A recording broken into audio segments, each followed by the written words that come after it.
बच्चों last class में मैंने आपको गाउस के सभी नियम जो अनुप्रयोग थे वो आपको कंप्लीट करवा दिए थे। ठीक है, तो अब अपने चैप्टर में कुछ टॉपिक रह गए हैं जिनके बारे में अपन डिस्कस करने वाले हैं, जिनमें फर्स्ट टॉपिक है अपने क्या, किसी आवेशित बुलबुले तथा चालक के पृष्ठ पर विद्युत बल तथा विद्युत दाब। किसी आवेशित बुलबुले तथा चालक के पृष्ठ पर विद्युत बल तथा दाब। ठीक है, तो आज अपन ये टॉपिक डिस्कस करने वाले हैं। ये टॉपिक बच्चों बड़ा इंपॉर्टेंट है ना, और ये आपके कई बार पूछा भी जाता है। जब गाउस का अनुप्रयोग नहीं आता है तो ये टॉपिक पूछे जाते हैं फिर और के अंदर। ठीक है, तो सर बताइए क्या है, यानी कि तो यहां पर लिखा हुआ है कि एक मान लो कोई एक साबुन का बुलबुला है और उस साबुन के बुलबुले को अपन ने आवेश दे दिया, तो सारा आवेश उसके पृष्ठों पर आएगा। तो चाहे से साबुन का बुलबुला ले लो, चाहे से चालक ले लो, क्योंकि चालक को भी जब अपन आवेश देंगे तो सारा आवेश कहां पर आएगा, उसके पृष्ठों पर वितरित हो जाएगा। तो जब पृष्ठों पर वितरित होगा तो वहां पर विद्युत बल और विद्युत दाब लगता है। तो ये कैसे लगता है इसके बारे में अपन समझेंगे। तो पहले आप लिखो थोड़ी बहुत थ्योरी। माना एक कैपिटल आर त्रिज्या के एक कैपिटल आर त्रिज्या के चालक या साबुन के बुलबुले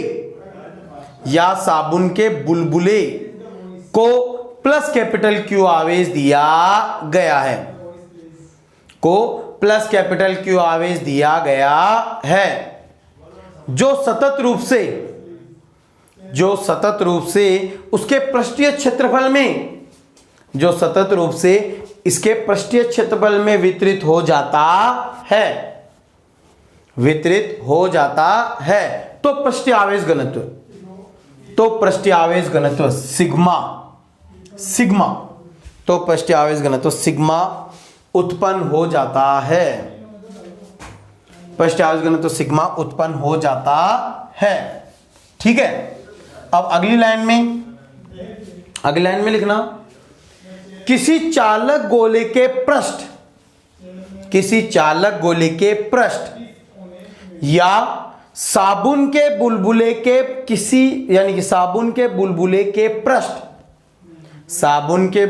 के पृष्ठ पर उपस्थित किसी बिंदु पर पृष्ठ के अन्य आवेशित बिंदु एक बल लगाते हैं, जिसके कारण चालक के पृष्ठ पर एक विद्युत बल व दाब लगने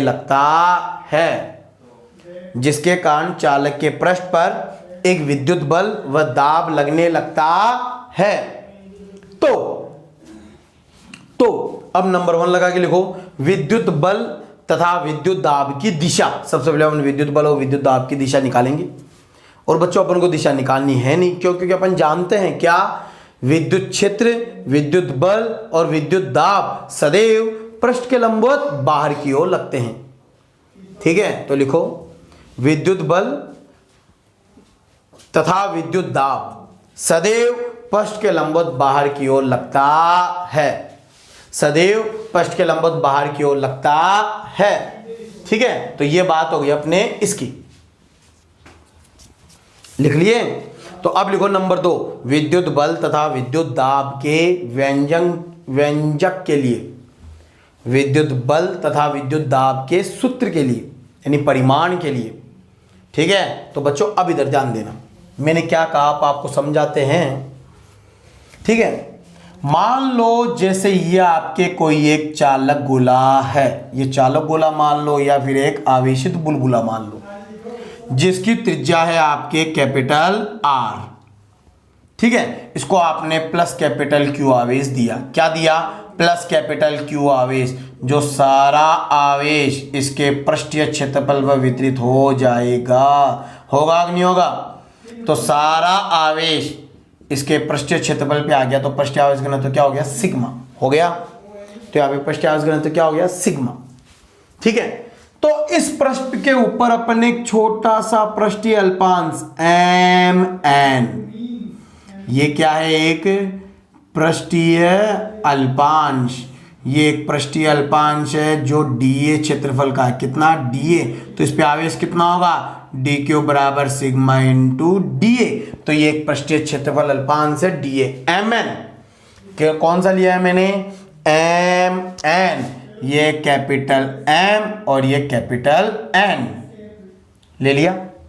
तो आप क्या देखोगे कि इस एम एन पृष्ठ पे जो भी आवेश है उसके ऊपर ये शेष पृष्ठ कौन सा, एनएम, ये भी प्लस का आवेश, ये भी प्लस का आवेश, तो बल लगेगा जिसके कारण इसका आकार बढ़ता है। चालक का नहीं बढ़ेगा, साबुन के बुलबुले का आकार बढ़ने लगता है। तो आपके बल किधर लगता है, पृष्ठ के लंबवत बाहर की ओर, समझ गए। तो इस प्रकार आपके पृष्ठ के प्रत्येक बिंदु पर शेष पृष्ठ के बिंदुओं के कारण क्या लगता है, विद्युत बल लगता है। अब अपन विद्युत बल का मान ज्ञात करेंगे। तो बच्चों ध्यान देना सब, विद्युत बल का मान ज्ञात करने के लिए अपन क्या करेंगे, दो बिंदु लेंगे पृष्ठ के अति निकट, दो बिंदु, एक तो बाहर और एक अंदर। अंदर वाला बिंदु थोड़ा दूर ले लेते हैं और बाहर वाला बिंदु जस्ट पृष्ठ के बहुत पास में है। तो इस पी बिंदु पर कितने विद्युत क्षेत्र लगेंगे, दो। कैसे, इस पूरे गोले के ऊपर मैंने दो पृष्ठ माने। कितने पृष्ठ माने, दो। एक तो पृष्ठ है एम एन, अगर ये एम एन पृष्ठ है तो इसका विद्युत क्षेत्र E1, और एक दूसरा पृष्ठ क्या हो गया, शेष पृष्ठ, और शेष पृष्ठ कौन सा है, एन एम, जिसका विद्युत क्षेत्र कितना है, E2। बोलो होगा कि नहीं होगा। तो P बिंदु पर विद्युत क्षेत्र एम एन पृष्ठ के कारण विद्युत क्षेत्र किधर होगा, ऊपर की तरफ, और एन एम पृष्ठ के कारण विद्युत क्षेत्र भी किधर होगा, पृष्ठ के लंबवत बाहर की ओर, ये भी E2 इधर ऊपर की तरफ। Q बिंदु पर देखेंगे तो Q बिंदु पर एम एन पृष्ठ के नीचे है, तो नीचे विद्युत क्षेत्र किधर लगेगा, अंदर की ओर, यानी इधर, ये अंदर, और एन एम पृष्ठ के कारण किधर लगेगा, ऊपर। बोलो लगेगा नहीं लगेगा, लगेगा ना। तो इस प्रकार आपके पृष्ठ एम एन के कारण विद्युत क्षेत्र E1 और शेष पृष्ठ एन एम के कारण विद्युत क्षेत्र E2 हो गया। तो अब अपन देखेंगे नंबर 1,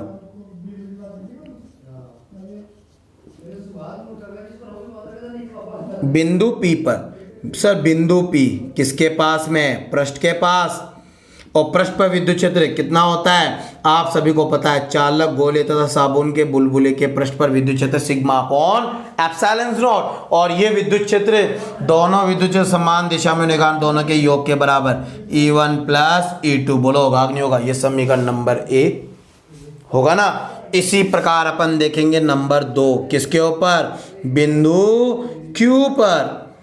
तो सर बिंदु Q पर, बिंदु Q कहाँ पर है, अंदर, और किसी चालक गोले के अंदर विद्युत क्षेत्र 0, E1 माइनस E2 बराबर 0 है ना। सर E1 माइनस E2 कैसे आया, ये दोनों विद्युत क्षेत्र एक दूसरे के विपरीत दिशा में है, तो विपरीत दिशा में कारण माइनस, तो आपको पता लगा कि सर दोनों विद्युत क्षेत्र बराबर होंगे, यहाँ पे मान रखेंगे तो दोनों जुड़ के ट्वाइस का 2 का भाग दिया तो कितना हो गया, सिग्मा अपॉन 2 एप्सिलॉन नॉट। तो ये हो गया बच्चों आपके पृष्ठ Mn तथा शेष पृष्ठ Nm के कारण विद्युत क्षेत्र। बोलो होगा कि नहीं होगा, ठीक है। तो आपने देखा कि जब किसी चालक को अपन आवेश देते हैं तो इस चालक गोले के पृष्ठ पर शेष पृष्ठ के आवेश के कारण एक बल लगता है। तो अपन ने यहाँ पे विद्युत क्षेत्र ज्ञात किया कि जो छोटा पृष्ठ है Mn, उसके कारण विद्युत क्षेत्र कितना, सिग्मा अपॉन एप्सिलॉन नॉट, और जो बड़ा पृष्ठ है शेष पृष्ठ Nm,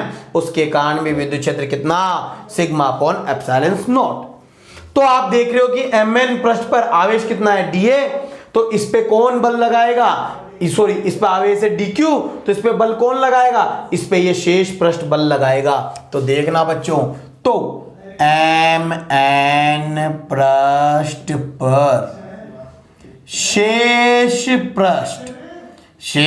पृष्ठ Nm के कारण विद्युत बल। तो सर ये जो Mn पृष्ठ है ये अल्प पृष्ठ है, और अल्प पृष्ठ पे लगने वाला बल dF बराबर, फॉर्मूला क्या होता है, Q इंटू E। तो सर Q आवेश कितना है, dQ इंटू विद्युत क्षेत्र किसका, Nm पृष्ठ लगाएगा, यानी E2। और आपको पता है E2 कितना sigma upon 2 epsilon not, DQ कितना सिग्मा इनटू DA। जैसे अपन हल करेंगे तो बल, विद्युत बल कितना आ जाएगा sigma square upon 2 epsilon not into DA। बोलो होगा कि नहीं होगा। तो कुल विद्युत बल निकालें तो कुल विद्युत बल यानी उस चालक के, उस साबुन के बुलबुले के पृष्ठ पर कुल विद्युत बल निकालने के लिए अपन क्या करेंगे, ऐसे पूरे पृष्ठ पे लगने वाले अल्पांशों के बलों को जोड़ लेंगे।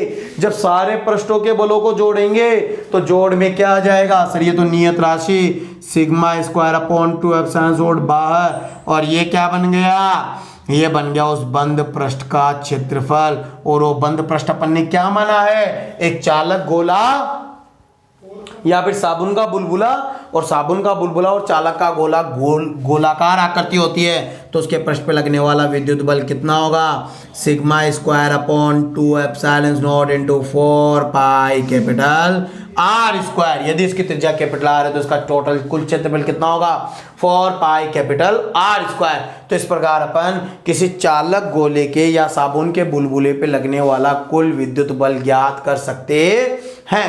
तो ये आ गया कुल विद्युत बल। अब विद्युत बल आ गया तो अब अपन इससे ज्ञात करेंगे बच्चों क्या, विद्युत दाब। और सर विद्युत दाब क्या होता है, एकांक पृष्ठीय क्षेत्रफल पे लगने वाला बल। तो आप जानते हैं सर विद्युत दाब क्या होगा, यानी बल के अंदर क्षेत्रफल का भाग दे दो। तो जैसे आप बल में क्षेत्रफल का भाग दोगे, Fe में 4 पाई R स्क्वायर का भाग दोगे, तो विद्युत दाब कितना आ जाएगा sigma square upon 2 epsilon not. बोलो होगा नहीं होगा। तो किसी चालक गोले के पृष्ठ पर विद्युत दाब कितना होता है sigma square upon 2 epsilon not. क्या एप्सिलॉन नॉट से ऊपर नीचे गुणा कर दूं तो देखना बच्चों 1/2 सिग्मा अपॉन एप्सिलॉन नॉट का होल स्क्वायर हो जाएगा, और एप्सिलॉन नॉट इधर सिग्मा अपॉन एप्सिलॉन नॉट कुल विद्युत क्षेत्र कहलाता है। ये देखो तो आपकी क्या हो गया, किसी पृष्ठ पे लगने वाला विद्युत दाब sigma square upon 2 epsilon naught या half epsilon naught E square के तुल्य होता है। तो ये था आपके किसी चालक गोले या आवेशित साबुन के बुलबुले के पृष्ठ पर लगने वाला विद्युत बल तथा विद्युत दाब, जो बच्चों कितना प्राप्त होता है sigma square upon 2 epsilon naught या फिर half epsilon naught E square. ठीक है, जो सदैव पृष्ठ के लंबवत बाहर की ओर लगता है, जिससे साबुन के बुलबुले का आकार बढ़ने लगता है। तो ये आपके हो गया किसी चालक या साबुन के बुलबुले के पृष्ठ पर लगने वाला विद्युत बल और विद्युत दाब। उतार लीजिए।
ठीक है बच्चों, उतार लिए।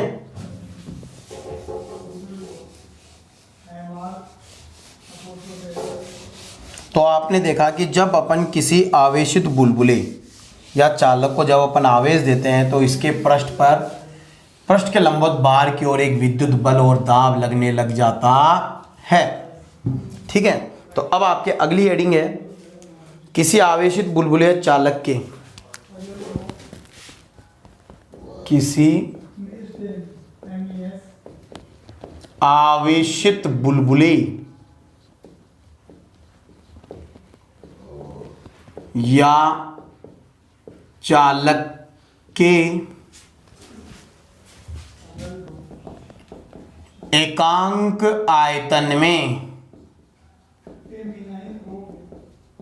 संचित ऊर्जा या फिर इसको बोलते हैं ऊर्जा घनत्व, इसको UE से प्रदर्शित करते हैं, ऊर्जा घनत्व। ठीक है, तो ये अपने इस चैप्टर का सेकेंड लास्ट टॉपिक है। तो सर क्या हुआ, यहां पर मैंने आपको कहा कि जब अपन किसी चालक को आवेश देते हैं तो उस चालक के पृष्ठ पर एक विद्युत बल व विद्युत दाब लगने लग जाता है। यदि वह बुलबुला है तो उस बुलबुले का आकार, साबुन के बुलबुले का आकार बढ़ने लग जाता है, और जब साबुन के बुलबुले का आकार बढ़ेगा तो इस विद्युत बल के विरुद्ध उस बुलबुले की त्रिज्या घटाने में किया गया कार्य उसकी स्थितिज ऊर्जा में रूपांतरित हो जाता है। तो इससे अपन स्थितिज ऊर्जा निकालेंगे और एकांक आयतन में उपस्थित ऊर्जा ऊर्जा घनत्व कहलाती है, और आयतन का भाग देते हुए ऊर्जा घनत्व आ जाएगा। तो बच्चों सबसे पहले लिखो थ्योरी। जब किसी चालक गोले को या साबुन के बुलबुले को आवेशित किया जाता है, जब किसी चालक गोले या साबुन के बुलबुले को आवेशित किया जाता है तो साबुन के बुलबुले के पृष्ठ के लंबवत, साबुन के बुलबुले के पृष्ठ के लंबवत बाहर की ओर, साबुन के बुलबुले के पृष्ठ के लंबवत बाहर की ओर एक विद्युत बल तथा विद्युत दाब लगने लग जाता है, एक विद्युत बल तथा विद्युत दाब लगने लगता है, जिसके कारण इसका आकार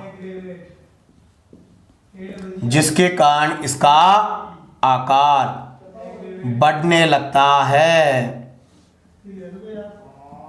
जिसके कारण इसका आकार बढ़ने लगता है। ठीक है, बढ़ने लगता है। तो चालक गोले के पृष्ठ पर विद्युत बल, चालक गोले के पृष्ठ पर विद्युत बल, बच्चों तुम सभी ने लास्ट अभी डेरिवेशन में देखा था, किसी चालक गोले के पृष्ठ पर विद्युत बल कितना था, sigma square upon 2ε0 into 4 pi capital R square. बोलो था कि नहीं था ना। तो अब अपन क्या कर रहे हैं, इस बुलबुले की dr त्रिज्या घटा रहे हैं। तो जब अपन इसकी dr त्रिज्या घटाएंगे तो इस बल के विरुद्ध अपन को क्या करना पड़ेगा, कार्य करना पड़ेगा, विरुद्ध कार्य करना पड़ेगा। और आप सभी को पता है विरुद्ध किया गया कार्य स्थितिज ऊर्जा में रूपांतरित हो जाता है। ठीक है, तो ये आप डायग्राम बनाकर ये लिख लीजिए। तो देखना बच्चों, तो बुलबुले की dr त्रिज्या घटाने में विद्युत बल के विरुद्ध किया गया कार्य। ठीक है, तो सर किया गया कार्य कितना होगा, आप जानते हैं सभी, कार्य क्या होता है, बल गुणा विस्थापन। तो बल Fe और विस्थापन dr, तो कितना हो गया, sigma square upon 2ε0 into 4 pi capital R square into dr। ठीक है, चूंकि आप जानते हैं 4 pi capital R square into D R. सब 4 पाई आर स्क्वायर क्या होता है? क्षेत्रफल, ठीक है, और डी आर क्या हो गई? मोटाई। और जब क्षेत्रफल को मोटाई से गुणा करते हो तो क्या बनता है? डीवी, यानी आयतन अल्पांश या आयतन परिवर्तन। तो सर ये आयतन परिवर्तन है तो कार्य कितना होगा? तो कार्य हो गया अपने sigma square upon 2 epsilon naught into dv. तो कुल कार्य कितना? तो कुल कार्य ही स्थितिज ऊर्जा में रूपांतरित होता है। स्थितिज ऊर्जा में रूपांतरित होता है। तो यदि अपन कुल कार्य स्थितिज ऊर्जा बनाएंगे तो सब कुल कार्य निकालो। तो कुल कार्य निकालने के लिए अपन कुल वर्क करेंगे। तो कुल वर्क करेंगे तो वहां पे कुल आयतन आ जाएगा कितना? Capital V. अब आपको पता है सर ये कुल ऊर्जा बन गई तो ऊर्जा घनत्व क्या होता है? तो सर ऊर्जा घनत्व, ठीक है, तो ऊर्जा घनत्व कहलाता है बच्चों क्या? एकांक आयतन में उपस्थित ऊर्जा। एकांक आयतन में संचयित ऊर्जा। तो बच्चों ऊर्जा में क्या करेंगे अपन? आयतन का भाग देंगे। तो ऊर्जा बटे आयतन। तो ऊर्जा कितनी है? Sigma square upon 2 epsilon not into capital V upon capital V आयतन। तो आपके ऊर्जा घनत्व तो कितना हो गया? Sigma square upon 2 epsilon naught, या फिर आपको पता है किसके बराबर होता है? Half epsilon naught E square. तो किसी चालक गोले के कारण ऊर्जा घनत्व, ठीक है, कितना होगा? ऊर्जा घनत्व या एकांक आयतन में संचयित ऊर्जा sigma square upon 2 epsilon naught या half epsilon naught E square के तुल्य होती है, जिसका मात्रक जूल पर मीटर क्यूब होता है। ये कैसे आया? अरे ऊर्जा बटे आयतन, ऊर्जा का मात्रक जूल और आयतन का मीटर क्यूब। तो ये हो गया आपके किसी आवेशित बुलबुले या चालक के एकांक आयतन में संचयित ऊर्जा। ठीक है, उतार लीजिए।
उतारिए बच्चों। ठीक है, तो अब अपन पढ़ने जा रहे हैं इस चैप्टर का लास्ट टॉपिक, ठीक है, जो अपने क्या है, किसी आवेशित साबुन के बुलबुले का संतुलन। किसी आवेशित साबुन के बुलबुले का संतुलन, यानी जब एक कोई आवेशित बुलबुला हो तो वह संतुलन में होगा, तो उसकी क्या कंडीशन होगी अपन ज्ञात करेंगे। ठीक है, तो पहले इसकी थ्योरी लिख लीजिए। तो बच्चों हेडिंग लगा लो, किसी आवेशित साबुन के बुलबुले का संतुलन। ठीक, लिखो इसके अंदर, माना कैपिटल आर त्रिज्या के साबुन के बुलबुले को, माना कैपिटल आर त्रिज्या के साबुन के बुलबुले को प्लस कैपिटल क्यू आवेश दिया गया है, प्लस कैपिटल क्यू आवेश दिया गया है, जो सतत रूप से उसके पृष्ठीय क्षेत्रफल में, जो सतत रूप से उसके पृष्ठीय क्षेत्रफल में वितरित हो जाता है, उसके पृष्ठीय क्षेत्रफल में वितरित हो जाता है, तो पृष्ठीय आवेश घनत्व सिग्मा, तो पृष्ठीय आवेश घनत्व सिग्मा उत्पन्न होता है, उत्पन्न होता है। तो साबुन के बुलबुले में लगने वाले दाब, साबुन के बुलबुले में लगने वाले दाब, ठीक है। तो बच्चों यदि आपको साबुन के बुलबुले का संतुलन पढ़ना है तो साबुन के बुलबुला किसके द्वारा बनाया जाता है, दाब के द्वारा। अरे गैसों के दाब के द्वारा बनाया जाता है ना, तो दाब में अपन संतुलन देखेंगे। अगर गति होती तो बलों में देखते हैं, परंतु यहाँ पर साबुन का बुलबुला है और साबुन का बुलबुला गैसों के दाबों के कारण बनता है, तो दाब अपन संतुलन में देखेंगे। तो देखो मान लो ये आपके एक साबुन का बुलबुला है, ठीक है, इसको अपन ने प्लस कैपिटल क्यू आवेश दिया। तो जब अपन इसको प्लस कैपिटल क्यू आवेश देंगे तो सारा का सारा आवेश इसके पृष्ठीय क्षेत्रफल में आ जाएगा, तो पृष्ठीय आवेश घनत्व तो क्या हो जाएगा, सिग्मा। ठीक है, अब आप सभी को पता है कि ये मान लो अपने कैपिटल आर त्रिज्या का चालक गोला है, तो इसके अंदर जो वायु है वो बाहर की तरफ एक दाब लगाती है, जिससे बुलबुले का आकार बढ़ता है। तो आप बोलोगे कि कौन सा दाब, सबसे पहले पी इन, पी इन का मतलब आंतरिक गैस का दाब, आंतरिक गैस का दाब। और आंतरिक गैस का दाब किधर लगता है, बाहर की तरफ, बाहर की ओर, होगा कि नहीं होगा। तो ये हो गया आंतरिक गैस का दाब। नंबर 2 अब अपन देखने वाले हैं पी आउट। पी आउट का मतलब बाहरी गैस का दाब, जो बाहर गैस है वो क्या करेगी, इस बुलबुले को दबाने का काम करती है, इसकी आकृति घटाने का काम करती है। तो बाहरी गैस का दाब, तो बच्चों बाहरी गैस का दाब क्या होता है, अंदर की ओर। ठीक है, तो ये तो गैसों के कारण हो गया। अब आते हैं नंबर 3। नंबर 3 आप सभी जानते हैं कि जो साबुन का बुलबुला होता है या द्रव की बूंद होती है, उसकी एक प्रवृत्ति होती है क्या, कि वह अपना आकार छोटा करने की कोशिश करती है। तो यह आपके पृष्ठतनाव की प्रवृत्ति कहलाती है। तो साबुन के बुलबुले पर एक पृष्ठतनाव दाब लगता है। कौन सा दाब लगता है, पृष्ठ तनाव दाब, जो इसके आकार को छोटा करने की कोशिश करता है। तो पृष्ठतनाव दाब इसके आकार को छोटा कर रहा है, तो ये दाब किधर लगेगा, अंदर की ओर। बोलो होगा कि नहीं होगा। और नंबर 4 अभी मैंने आपको बताया कि जब अपन किसी साबुन के बुलबुले को आवेश देते हैं तो आवेश के कारण एक विद्युत दाब लगने लग जाता है, जो हमेशा पृष्ठ के लंबवत बाहर की ओर होता है। तो आप सभी को पता है कि पृष्ठतनाव दाब बच्चों 11वीं क्लास में पढ़ा था, याद कर लीजिए, 40/R और विद्युत दाब होता है, या अभी निकाला था σ²/2ε0, जो किधर लगता है, बाहर।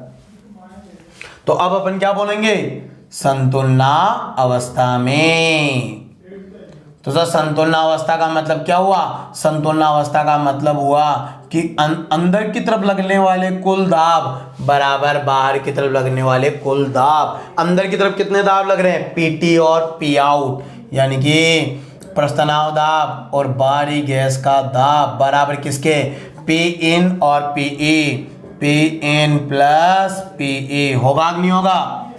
ठीक है, अब इस पी इन को इधर ले आए तो बच्चों क्या बन जाएगा? P T plus P out minus का पी इन बराबर पी ई। चूंकि आप जानते हैं बाहरी गैस यानी पी आउट और आंतरिक गैस का जो दाबांतर कहलाता है वो कहलाता है दाब आधिक्य। क्या कहलाता है बच्चों? दाब आधिक्य। यदि ये दाब आधिक्य है तो आपके फॉर्मूला क्या बन गया? P T plus delta P, दाब आधिक्य बराबर पीई। होगा कि नहीं होगा? चूंकि यदि मान लो आंतरिक गैस और बाहरी गैस दोनों का दाब बराबर है, यदि बराबर है तो दाब आधिक्य 0, तो इस स्थिति में संतुलन स्थिति क्या मिल जाएगी? पी टी बराबर पी ई। और आपको पता है प्रस्तनाव दाब कितना होता है? 40 अपॉन कैपिटल आर। अरे बताया था ना 40 अपॉन कैपिटल आर। और विद्युत दाब कितना होता है? Sigma square upon F2 epsilon not. और यही बच्चों क्या कहलाता है? आवेशित बुलबुले का संतुलन प्रतिबंध। आवेशित बुलबुले का संतुलन प्रतिबंध कहलाता है ना, आवेशित बुलबुले का संतुलन प्रतिबंध। तो यही होता है आपके आवेशित बुलबुले का संतुलन प्रतिबंध। अब इससे अपने क्या करता है वो? इससे अब अपन को पृष्ठीय आवेश घनत्व निकलवाता है सिग्मा। तो सबसे पहले सिग्मा के लिए, पृष्ठीय आवेश घनत्व के लिए जैसे अपन सिग्मा ज्ञात करेंगे तो इधर क्या 4 को 2 से मल्टीप्लाई तो 8, तो अपने पास क्या आएगा? सिग्मा बराबर square root of 8t epsilon naught, 8t epsilon naught upon capital R. होगा कि नहीं होगा? होगा ना। और आप सभी जानते हैं यदि अब आपको कैपिटल क्यू आवेश निकलवाए, कैपिटल क्यू आवेश के लिए, तो बच्चों आप सभी जानते हो क्या कि सिग्मा बराबर क्या होता है? Q upon 4 pi capital R square. इसको इधर गुणा करेंगे तो कैपिटल Q कितना बन जाएगा? 4 pi capital R square into square root of 8t epsilon naught into capital R. होगा ना। 8 को अपन दो भागों में तोड़े, 4 इंटू 2, तो 4 का रूट 4 का रूट 4 का वर्गमूल 2, तो 2 बार आ गया, कितना हो गया? 8 पाई आर स्क्वायर को अंदर ले गया तो आर की पावर 4, 4 से 1 गया तो कितना बन जाएगा? देखना कितना बनेगा, देखना। पहले तो 4 को बाहर निकाला तो बचा 2 t epsilon naught upon R, और आर की पावर हो गई 4, काटेंगे तो आर की पावर 3। तो बच्चों आवेश कितना होगा? 8 pi square root of 2t epsilon naught R cube. तो ये हो गया साबुन के बुलबुले, आवेशित बुलबुले पर आवेश का मान। तो इस फॉर्मूले के द्वारा अपन आवेश ज्ञात कर सकते हैं और इस फॉर्मूले के द्वारा अपन सिग्मा ज्ञात कर सकते हैं, और यह आपके कहलाता है आवेशित बुलबुले का संतुलन प्रतिबंध। तो बच्चों ये अपने जब क्वेश्चन आता है तो अपन को साबुन के बुलबुले का संतुलन प्रतिबंध ज्ञात करना पड़ता है, तो अपन को ये बताकर सारे ये केवल इतना ही निकालना पड़ता है। और ये जो आपके आगे है ये आपके न्यूमेरिकलों में आपको क्वेश्चन में पूछ रखा है, आवेश और पृष्ठीय आवेश घनत्व। तो तुम इस प्रकार आवेश और पृष्ठीय आवेश घनत्व ज्ञात कर सकते हो। ठीक है, उतार लीजिए।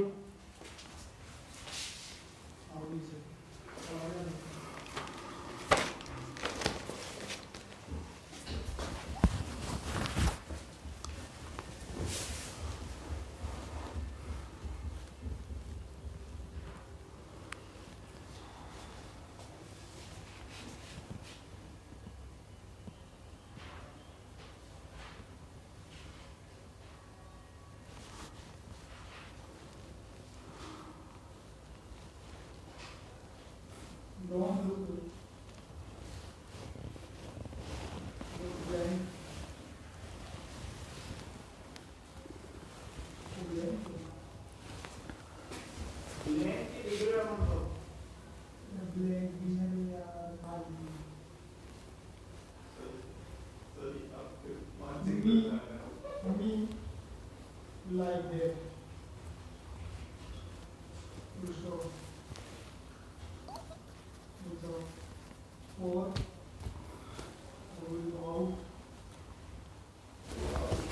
अगर वो है to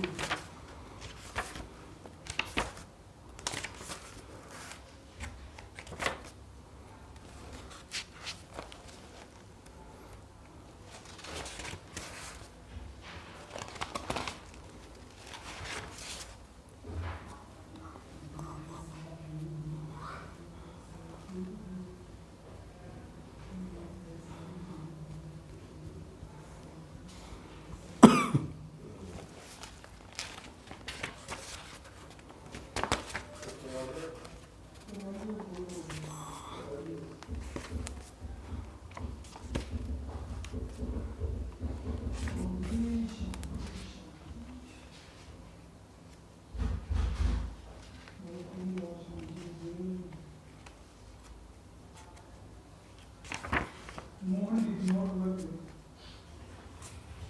Mohan did not work. Well. So his master asked him to leave.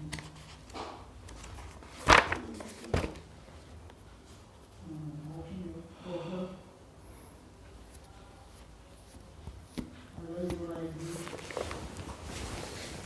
just arrive in this level.